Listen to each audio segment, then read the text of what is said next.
Good afternoon, everyone. Look at this. I found some scrap batting, which is perfect, but of course there's lint all over it. Isn't that the way that goes? This stuff picks. I just actually took everything off of here, and now there's stuff all over it again.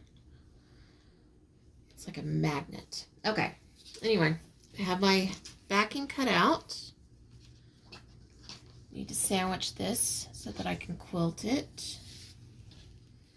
And then we will put the batting down. Can't tell exactly which is the right side at the moment, but it'll work out no matter what.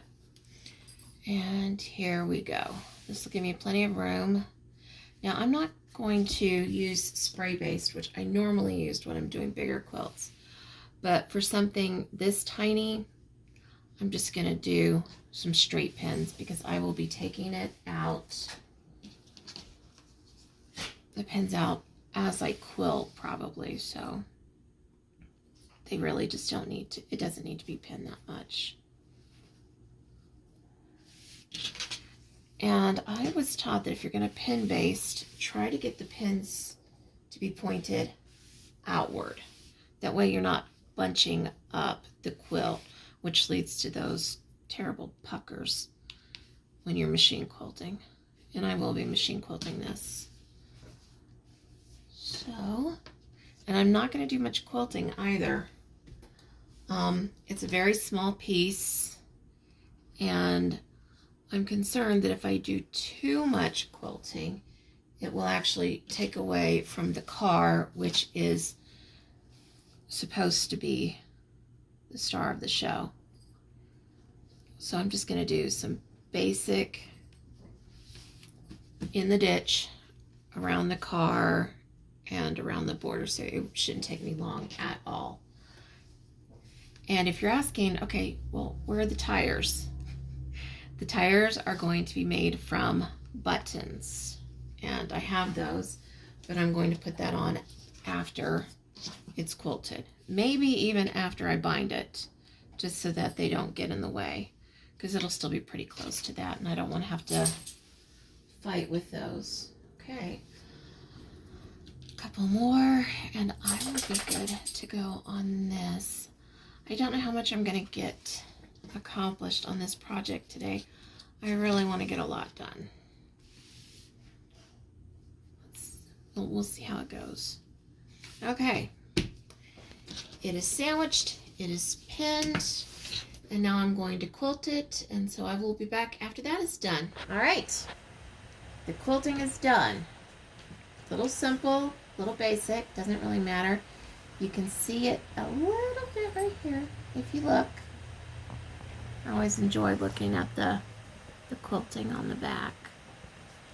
Okay, the next thing we need to do is to get it trimmed. And we're back.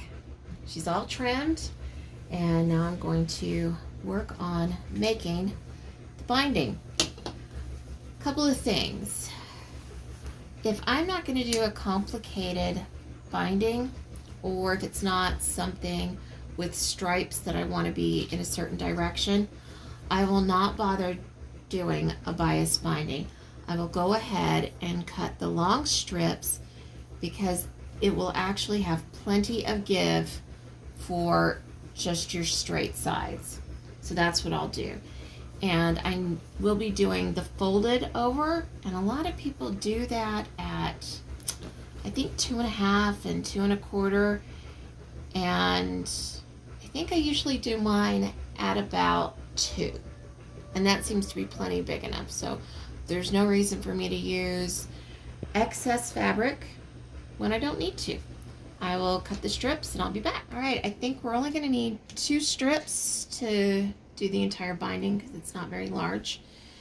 And I'm going to piece these two together right here so that I can sew them together on the diagonal. And I'll go ahead and pin them to keep them straight.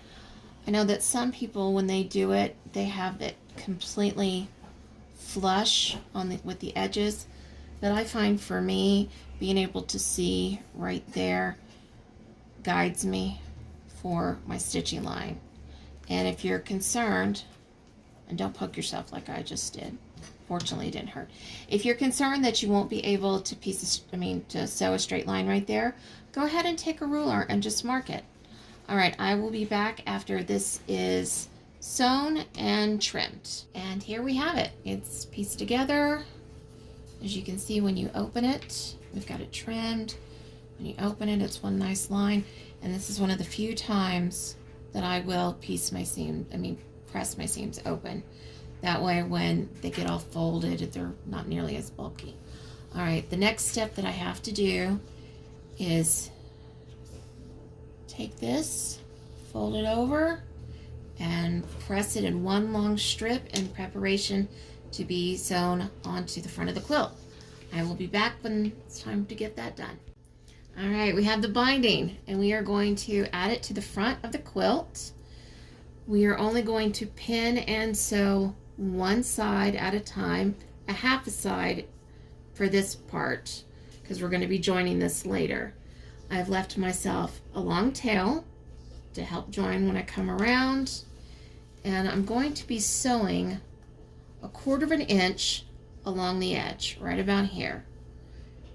I'm going to pin this right to the corner, but when I get to the end, I'm going to make sure that I stop sewing 1/4 inch before the edge, and you'll see why in a second. Okay, I have sewn right there. I stopped at 1/4 inch away. I'm going to move the binding back onto itself, and I'm going to fold it right just like that and pin it.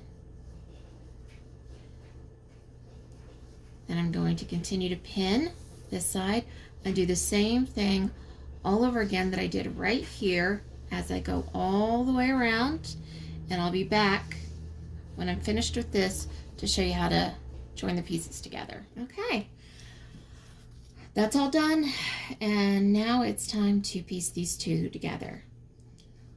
So one of the tricks that I've learned is however long you cut these pieces, well, not long, however wide. So for mine, I said it was 2 inches. So we're going to cut the tail to where it overlaps 2 inches. And I've already measured. You can see where that one is there. And I've already marked and cut it. Now this is the part that really drives people crazy. And I get it. I understand. It's a lot to do with your fingers. You pull that up, you twist it around, and I should have left a little bit more room for my tail, but I'll be able to make it work. And then you put this one together, so you've got right sides together on this. I'm going to go ahead and pin it so that I know what I'm working with. Now, just like we did before, and this time I will actually mark, I'm going to sew from this corner to this corner on this diagonal line. And once we do that, let me show you what's going to happen. We'll just pretend that this is pieced, that this is the sew line. When I'm done, it'll be just like it was before, and we can trip that off and it'll be one seam, and we'll just finish sewing it down. So that is all for today. Tomorrow it is handwork, handwork, handwork, and handwork. Lots of hand piecing and sewing tomorrow. Well, no piecing, just sewing. Anyway, you'll get to see. We'll do some applique, we'll do some hand binding, and we'll add some buttons. Thanks for hanging out with me today. I hope you guys are having a very cozy Saturday in your jammies.